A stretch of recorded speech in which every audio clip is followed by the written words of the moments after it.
Next question by David Lee. If you had to choose one fight to choose from, if a fan asked you what Thug Jitsu was, which would it be? Well, there's a lot to choose from because my style is always like a bit like it never really changed. You had to stuff my style to take it away from me. But if I had to pick just one, I would go with my fight with Edson Berto. Because Edson's tough, throws hard kicks, good leg locks, and the only part of his game that he was able to even partially implement was his kicking game. Kicks hard. I blocked everything, fortunately. But that's a part of it. And then when we got into the grappling situations, he attack. I remember him attacking with the guillotine, feeling comfortable and strong there. But then the finish of that fight, that's what Thug Jitsu is all about.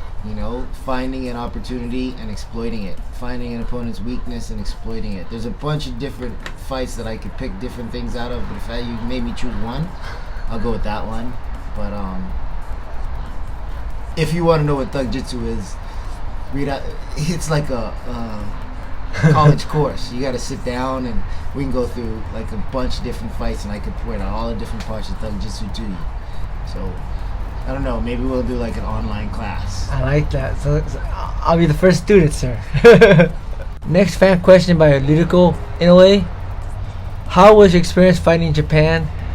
And how was the Japanese audience different from the United States audience? My experience fighting in Japan was awesome. It was fighting in Pride specifically was my favorite. Everything from the way the promotion ran itself and took care of the fighters. We all the fighters, all the foreign fighters, we had handlers. We had someone we could go to if we needed anything in Japan, no matter what it was. And yeah, I liked with Pride how they gave us all handlers, and anything you needed, you just went to that person and they took care of you. I remember my handler, Go Oringa. To this day, I stay in touch with him. And when I go back to Japan, I'm gonna call you up, Go, and try to get you to show me around. But then the fans in Japan too. That's a completely different experience. They show up at the hotel like the fans here do now, but this is back earlier in the sport. They always showed up at the hotel. They had these white pieces of paper on this cardboard thing. Like, it was kind of elaborate but simple at the same time. But it was really dope for autographs. They would show up with your pictures. They would show up with pictures of you, like printed on like poster paper from the fight that you just had after the fight. They would show back up at the hotel, and they would even have a video. Like I remember Aaron Riley was watching his fight with a fan after the Pride Bushido 7 event, like when we got back to the hotel. I don't know how this guy got it on video, and it wasn't like a phone video. It was a quality video from television, and Aaron was watching his fight that way. So the Japanese fans are really different. And then also being in the arena, I've had conversations with my corner in the middle of a fight because it's so quiet in the arena. It's a different experience, man. And I believe everybody that fights at a high level should have a fight at a high level in Japan, just to have that experience. Yeah, Japan is beautiful. Next question by Seiko Hasagawa. What was your best memory in Japan? My best memory... I have two of them. I have one from a fight and one from a street fight. Oh, whoa. Please tell. So, my best memory in Japan was... personal fight memory was when I submitted Mishima. Because that was a big fight for me. That was a huge fight. My first time fighting in Pride. Fighting, former Shudo champion, and a guy who'd never been submitted. I don't even think he had been knocked out at that point. And he's very good. He's solid. Yeah, Mishima was solid everywhere, and for the guy, the Thug Jitsu master, somebody that everybody you knew you had to respect my jiu-jitsu, but a lot of people didn't. Maybe, I don't know. It felt that way at times, but to submit a guy who'd never been submitted, who'd fought black belts in Shudo, who'd fought, other tough guys. He'd fought Dean Thomas. Dean beat him, but wasn't able to finish him. I just caught him by surprise too, because you can't sleep on a Thug Jitsu master. That was so that was dope. That was fun. And then the other situation was being in Shinjuku. That was it's a whole lot of fun out there. But one night we saw I don't know if they were Americans or Europeans or what, but there was a group of white people arguing, and they were getting into a fight. And the Japanese cops were there, and even the Japanese cops were so peaceful. The cops were between the guys and like, no, please, just stop. Please don't fight. And one of the buddies of one of the guys, I guess he wanted to see a fight. He walked up to the cop and he's like, hey, man, let me talk to you for a second. And he hugs him and he's walking away with him, and the cop is trying to talk to him. And so the guys go back to fighting behind the cop.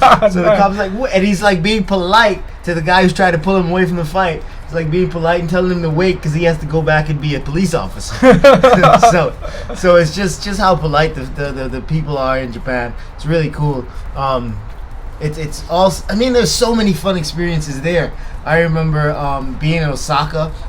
I doubt there are a whole lot of black people in Osaka. So being in the mall in Osaka, this little kid, a lot of little kids actually, when they saw me, they were like. But they were hiding behind their parents' leg, but they were so excited to see me. So that was kind of strange, but Japan was fun, man. I definitely want to go back, and I want to visit some of the temples. I want to see some stuff that's older than the Bahamas, older than 1492. I want to see things that are centuries old, and there's a lot of it there, a lot of history. I've always been in love with martial arts, and Japan has a lot of history with all of it. So I don't know. I haven't made my best memories in Japan yet. So when I come back, some of you guys can help me. Those are some good memories. Great stories there. That was beautiful. Next question by Alexander Xavier. What is it like having Mickey Gao as a roommate, and how did that relationship happen? Having Mickey as a roommate, it's good. I like it because he's young, and that kind of he's training hard. He wants to be the best, so that kind of motivates me to be in the gym a little more often. I still love training, but when you're sitting here in a place, Los Angeles is pretty new to me. I have some friends here, but not a whole lot in mixed martial arts, or at least I didn't before Mickey got here. I trained with Joe Schilling quite a bit then, before Mickey got here, and now that Mickey trains with Joe also, we get together a lot more. That's just having somebody younger who still wants wants to be where you've been, and is doing everything right to do that, to be that. It's motivating. It also inspires. It helps keep me focused on what I want to do, and attached to the sport. Not competing anymore, and having a roommate that still does at the highest level, it kind of keeps me really close to it. It's like, when someone goes to your alma mater, and but you've graduated and you've moved on. So that's a good thing. And the relationship just happened through mutual friends. Mickey was out here looking to move to California. I had an extra room in my place, and we just ran into each other one night after the Bellator event that was here at the Forum. I don't remember who was the main event on that one. I think it was Rory and Diego Lima, and then Chael and Vanderlei. Was it Chael and Vanderlei? No, it was a heavyweight. I mean, it was co-main event, so it was Chael and Quinn. So those two fights were the main event. Like, you see how I said that? Those two fights were the main event. That's right. But that's what they told us. Anyway, so after that, I met Mickey that night, and we started talking, and he came and checked out the place, and he's like, "Man, this is awesome. I want to live here." So I was like, "Yeah, this is how much it's going to cost you."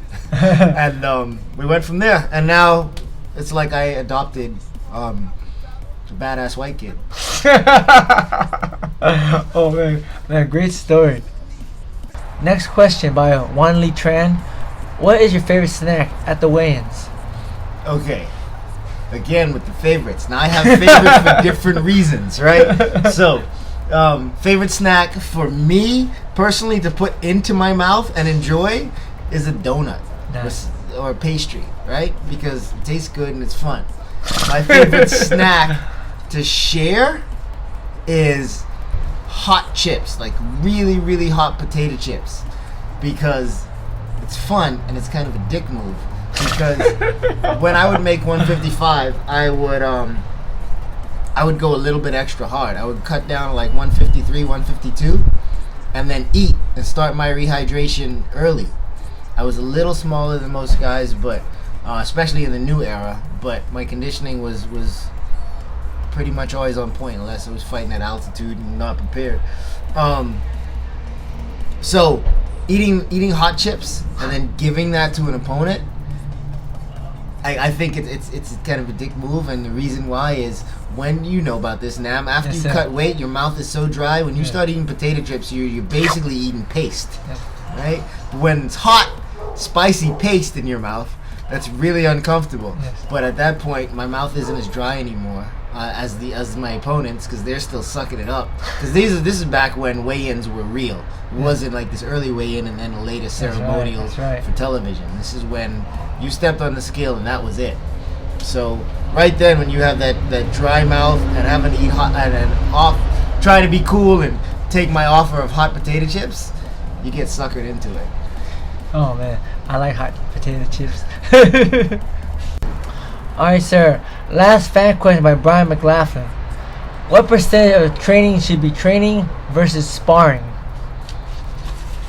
Training versus sparring. That is different for different aspects of fighting. Mixed martial arts sparring, and we're talking, when I say sparring in this whole context of this question, I'm talking about going 100%. Mixed martial arts, boxing, kickboxing sparring, I would say that should be 10 to 15% of your training in those disciplines. Drilling should be more live work on situations for mixed martial arts, and then drilling a lot for kickboxing and boxing. Sparring, I don't recommend taking all the headshots. Definitely light sparring should be more, maybe 20-25% of your game, but hard sparring should be really, really low percentage in your training.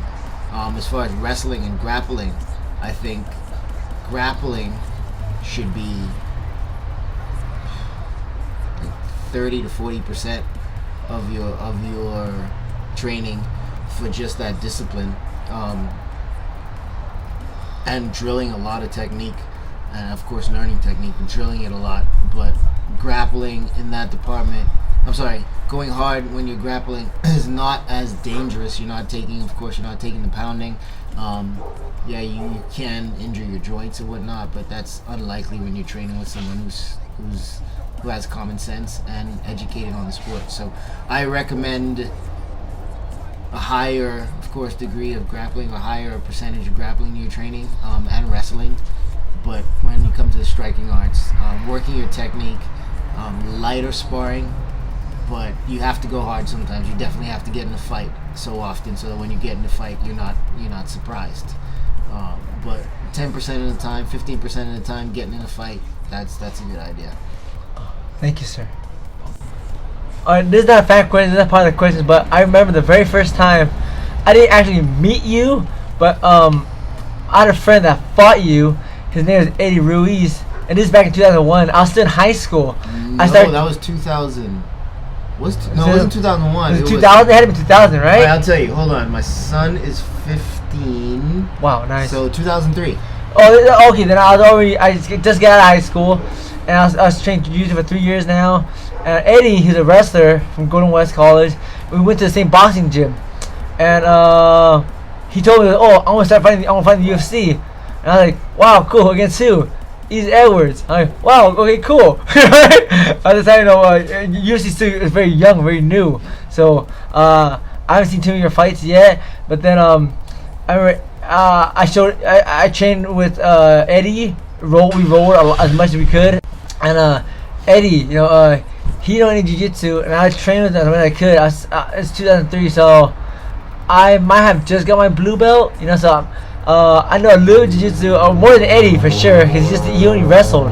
And we went to the same boxing gym at the time with Westminster Boxing.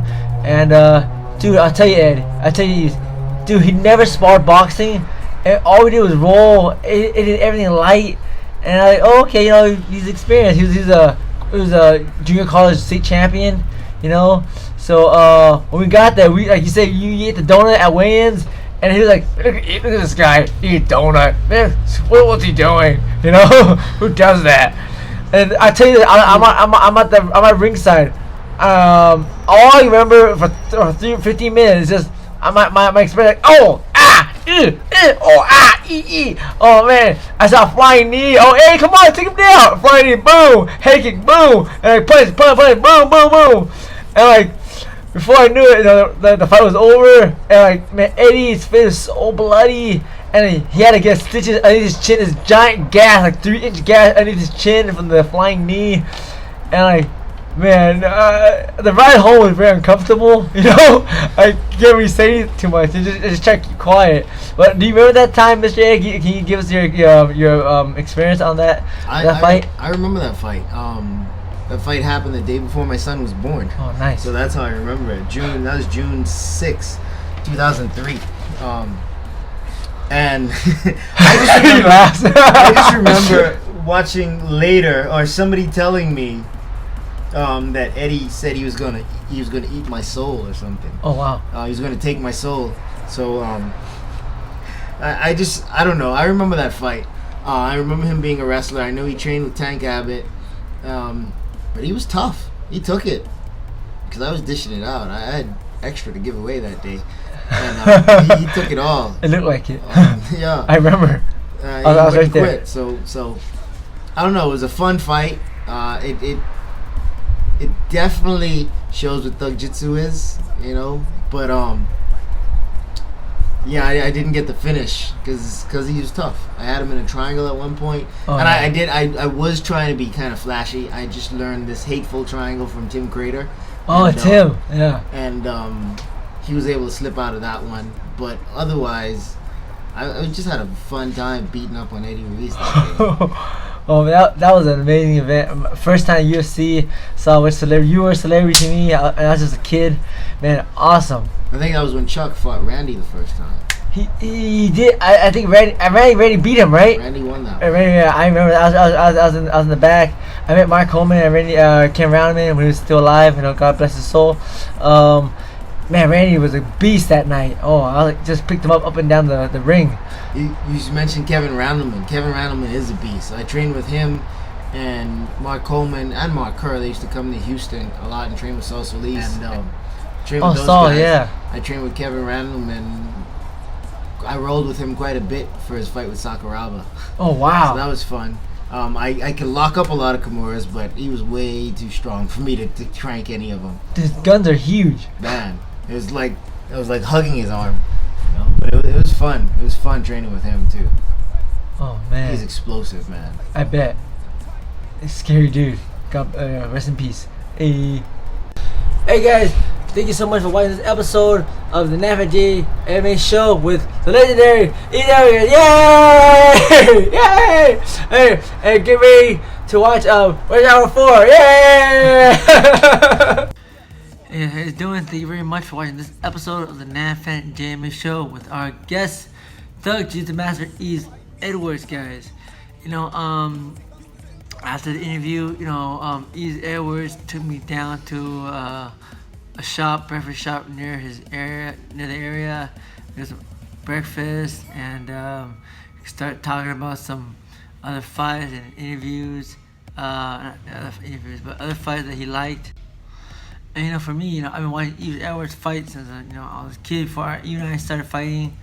No, I might have been fighting, but I was not. Definitely was not on the level he was at. He was already fighting UFC when I was still training jiu-jitsu. Like I said, when my buddy Andy Ruiz was fighting, I was still just a blue belt. And for me, to be able to sit down, have breakfast, and get to talk to someone like Yves Edwards, it's like talking to a legend. That guy's been around forever, and he fought Shuto, he fought UFC. And to me, he's probably one of the first, UFC champions. He definitely should have been a UFC champion, in my humble opinion. I think the UFC really screwed him over on that. Even though he's older, he retired from fighting. He doesn't officially fight anymore, but that guy, he's in his 40s or late 30s, guys, and he still trains every day, and he still spars. I think there's a video of him still on YouTube, really just sparring with some young big kid, and he's just peppering him, and his hands still so fast, guys. So, it was awesome. I got to talk to him and get to know him. He is a really down to earth, really super nice guy, guys. And that's it for this episode of the Nam Phan JMMA Show, guys.